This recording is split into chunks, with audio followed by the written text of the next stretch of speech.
जिस काम के बारे में सोचा था कि यार चल चल इसको दिवाली के बाद देखते हैं, बाद में देखते हैं, तो अब दिवाली खत्म हो गई है, यानी दिवाली का बाद अब आ गया है। तो अब वो जो कमबैक सोच रहे थे कि भाई दिवाली के बाद होगा, वो एक्शन में लाने का टाइम अब आ गया है। तो भाई आप में से जो जो अगले 8-9 मिनट मुझे देना चाहते हैं और सिर्फ सुनना ही नहीं, वो एक्शन मोड में भी आना चाहते हैं ना, तो वो जरा कमेंट में लिख देना कि हम एक्शन टीम में हैं, ठीक है। और जो सिर्फ सुनने के लिए आए हैं, है ना, मात्र सुनने के लिए आए हैं, वो बोलते ना कि भाई चलो ठीक है हम सिर्फ सुनने के लिए आए, तो हम सुनने वाली टीम में हैं, ठीक है। तो 8 से 9 मिनट अगले मुझे गौर से सुनना कि मैं क्या बोल रहा हूं, ठीक है। देखो यार, आप लोगों ने डिसाइड किया होगा कि यार ठीक है दिवाली के बाद हम लोग प्लान कर लेंगे, अभी थोड़ा मजा कर लेते हैं, अभी थोड़ी मस्ती कर लेते हैं, है ना, अभी थोड़े पटाखे फोड़ लेते हैं, अभी थोड़ा घूमना फिरना कर लेते हैं, अभी थोड़ा मिठाई खा लेते हैं, अभी थोड़ा रिश्तेदारों के घूम आते हैं। लेकिन वो टाइम अब लग रहा है कि यार जाता हुआ दिख रहा है, क्योंकि वो टाइम तो खत्म हो गया। यानी वो जो छुट्टियां थी, जो आपको दिवाली का ऑफ मिला था स्कूल से, अपनी कोचिंग से, अपनी ट्यूशन से, अब वो पूरा हो गया है। तो यार अब मैं मानता हूं कि आप लोगों का एक्शन मोड में आना बहुत जरूरी है, क्योंकि अगर अब तक भी आप नहीं जागे तो आगे अगर कभी जागे आप, यानी कि आप कभी जनवरी में सोचते हो कि यार नहीं मुझे पढ़ाई करनी है, फरवरी में अगर आपने कहीं सोचा मुझे पढ़ाई करनी है, तो बहुत पैनिक होगा, बहुत ज्यादा पैनिक होगा। और मैं नहीं देख सकता यार कि मेरा एक भी बच्चा पैनिक में आए, चाहे वो क्लास 12th का हो, 11th का हो, 10th का हो, 9th का हो, कहीं का भी हो। तो यार इस पैनिक से बचने के लिए बहुत जरूरी है कि आपको अभी आज ही से इस चीज को प्लान करना पड़ेगा कि हम किस तरीके से एक्शन मोड में आने वाले हैं। तो ये एक्शन प्लान क्या होने वाला है मैं आपके साथ जरूर शेयर करूंगा, लेकिन उससे पहले ये समझो कि यार ये सीजन बहुत महत्वपूर्ण है। ये सीजन जो अब स्टार्ट होने वाला है, यानी हल्की हल्की सी जो गर्मी है वो कम हो रही है और हल्की हल्की सर्दियां आ रही हैं, थोड़ा सा सुहाना मौसम आ रहा है और धीरे धीरे अब कंबल और रजाई भी निकलने ही वाले हैं, ज्यादा टाइम नहीं रह गया है ना। तो मैं ये मानता हूं कि यार सर्दियों की रजाई और सर्दियों की पढ़ाई ये दोनों ही बड़ी आरामदायक होती है अगर करी जाए तो ठीक से। मैं अपने टाइम पे क्या करता था कि सर्दियों के टाइम अपनी रजाई में बैठ करके साथ में थोड़ा गर्म दूध बादाम लेकर के और पढ़ाई किया करता था, और बहुत ही फोकस के साथ मैं अपने काम को पूरा आज भी ऐसे ही करता हूं। अगर मुझे मिल जाए कंबल या रजाई में बैठ करके पीपीटी बनाना, तो मैं आज भी बड़े फोकस के साथ रजाई ओढ़ करके और अपना शांति से ये ऐसे मौसम को यूटिलाइज करते हुए, ये जो सुहाना सा मौसम जब लगता है इसको यूटिलाइज करते हुए मैं ट्राई करता हूं कि मैं अपनी पीपीटीज का जो वर्क है वो करूं। तो मैं आपसे भी ये चाहूंगा कि यार इस मौसम का बहुत फायदा उठाना।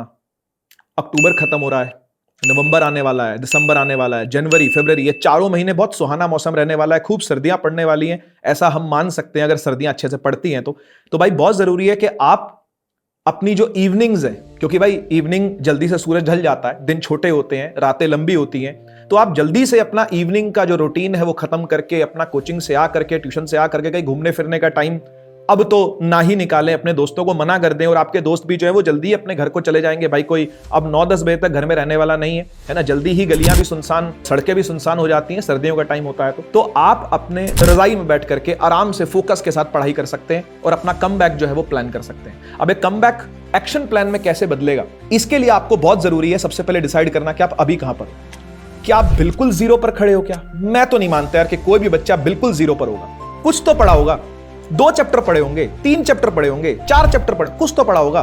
तो जो भी आपने पास्ट में पढ़ा है उसको दोबारा रिवाइव करना बहुत जरूरी है। अगर आपने मान लेते हैं कि 50% कोर्स कंप्लीट कर लिया था अपना और उसके बाद कहीं पीछे छूट गए, कहीं आपका बैकलॉग हो गया, तो सबसे पहली प्रायोरिटी आपकी होनी चाहिए इस टाइम पर बैकलॉग को पूरा करने की, क्योंकि आप लोग के प्री बोर्ड्स बहुत जल्दी आने वाले हैं। खासकर मैं 12th वालों से बात कर रहा हूं, प्री बोर्ड्स बहुत जल्दी आने वाले हैं और आपके प्री बोर्ड 2 भी कोई बहुत दूर नहीं होंगे, वो भी आपके जनवरी में चालू हो जाएंगे, ठीक है। तो इसलिए बहुत जरूरी है कि उससे पहले तक आप लोग अपने बैकलॉग्स को कंप्लीट करें। तो बैकलॉग्स को कंप्लीट करने का क्या तरीका होगा भाई? बैकलॉग्स को कंप्लीट करने का सबसे पहला और सबसे बढ़िया तरीका यह होगा कि आप लाइव क्लास में आना बंद कर दो। साफ बात बोल रहा हूं, लाइव लेक्चर्स को अटेंड ना करें भाई। मैं मानता हूं बड़े रोमांचक लगते हैं live lecture, recorded lecture boring लगते हैं as compared to live lecture, है ना भाई, क्योंकि लाइव लेक्चर में एक अलग इंटरेक्शन हो रहा होता है, टीचर आपके आंखों में आंखें डाल के आपसे बातें कर रहा होता है, रिप्लाई दे रहा होता है, हंसी मजाक क्लास के अंदर चल रहा होता है, आपको बड़ा मजा आ रहा होता है यार यहाँ टीचर हमको लाइव आकर के पढ़ा रहा है। लेकिन ये लेवरेज सिर्फ उस बच्चे के लिए भाई जो लाइव लेक्चर्स अब तक अटेंड रेगुलर करता आया है। अगर आप रेगुलर लेक्चर्स अटेंड नहीं कर रहे थे किसी कारण से, कुछ भी कारण रहा हो, मेडिकल रीजन हो सकता है, आपकी मौज मस्ती हो सकती है, घर में किसी की शादी हो सकती है, कई कारणों से बैकलॉग हो सकता है। बैकलॉग है तो अब लाइव लेक्चर्स को अटेंड करना बंद करके रिकॉर्डेड लेक्चर्स को 1.25x पे ट्राई करिए देखने का, और डेली गोल बनाओ, ये बहुत जरूरी है। डेली गोल बनाइए अपना बैकलॉग क्लियर करने का। जैसे मान लेते हैं कि आपके 5 चैप्टरों का बैकलॉग है, फॉर एग्जांपल फिजिक्स में अपनी फिजिक्स ले लो या पूरा केमिस्ट्री ले लो, बायोलॉजी ले लो, जैसे भी ले लो, कुल मिलाकर के मान लेते हैं आपके 5 चैप्टर्स के अंदर मान लेते हैं आपका बैकलॉग है। अब 5 चैप्टर में अगर आपका बैकलॉग है तो वो 5 चैप्टर के सब टॉपिक्स कई सारे होंगे। वो सब टॉपिक्स वाइज आप अपने दिनों को डिवाइड कर लो कि भाई मंडे को मैं अपना चैप्टर 1/3 बैकलॉग से पूरा कर लूंगा, ट्यूसडे को बाकी का 1/3 कर लूंगा। तो चैप्टर को 3 हिस्सों में डिवाइड कर लिया। चैप्टर अगर बहुत बड़ा है तो 4 हिस्सों में डिवाइड कर लिया। ऐसे कोई केमिस्ट्री का चैप्टर मान लेते हैं तो भाई उसको भी 3 या 4 टुकड़ों में तोड़ करके हर दिन छोटा छोटा गोल बनाना है। टाइम टेबल मत बनाओ, टारगेट टेबल बनाओ। टारगेट टेबल क्या होता है? आज अगर मंडे है तो कल ट्यूसडे को मैं ये करने वाला या करने वाली हूं, वेडनेसडे को मैं ये करने वाला या करने वाली हूं, थर्सडे को मैं ये करने वाला। 3 दिनों की कम से कम टारगेट टेबल बना लो। 3 दिनों की, अगले 3 दिन में क्या करने वाला या करने वाली हूं। फिर देखो कितना अचीव हो पा रहा है। हो सकता है 1 दिन और भी लगे आपको। आप एस्टिमेट लगा के चल रहे हो यार 3 दिन में मैं चैप्टर कंप्लीट कर लूंगा इसका बैकलॉग, लेकिन हो सकता है 4 दिन लग जाए, हो सकता है 2 ही दिनों में कंप्लीट हो जाए। तो ये आपके ऊपर डिपेंड करेगा टोटली, और आपको फिर धीरे धीरे इंटरेस्ट भी आने लगेगा।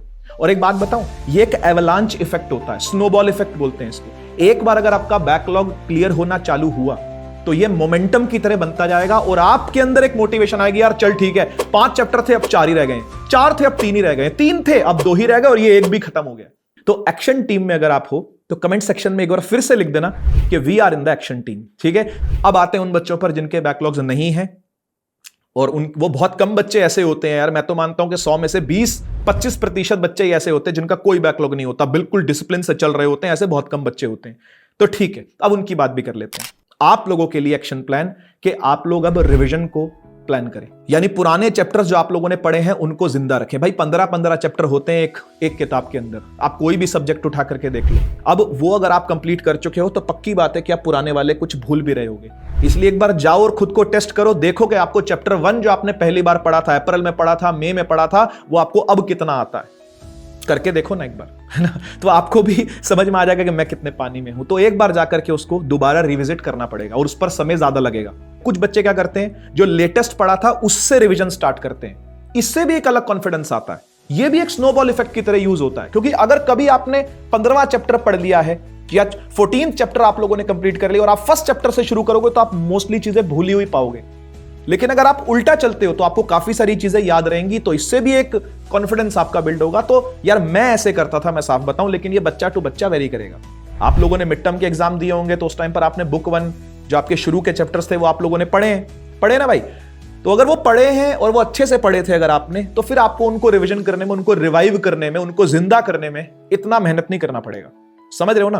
तो ये आप पर डिपेंड करता है कि आपने पहले से कितनी पढ़ाई करी थी और आपको कितनी चीजें याद रहने वाली है। प्लीज ऐसा ना हो कि आप इस टाइम को भी बर्बाद कर दो मौज मस्ती के अंदर, घूमने फिरने के अंदर, क्योंकि सुहाना मौसम होता है तो भाई इंसान घूमने भी निकल जाता है, दोस्तों के साथ ठंडी ठंडी हवा खाने भी निकल जाता है। ज्यादा समय बर्बाद ना करें अपना, जितना जल्दी हो सके स्टार्ट करें।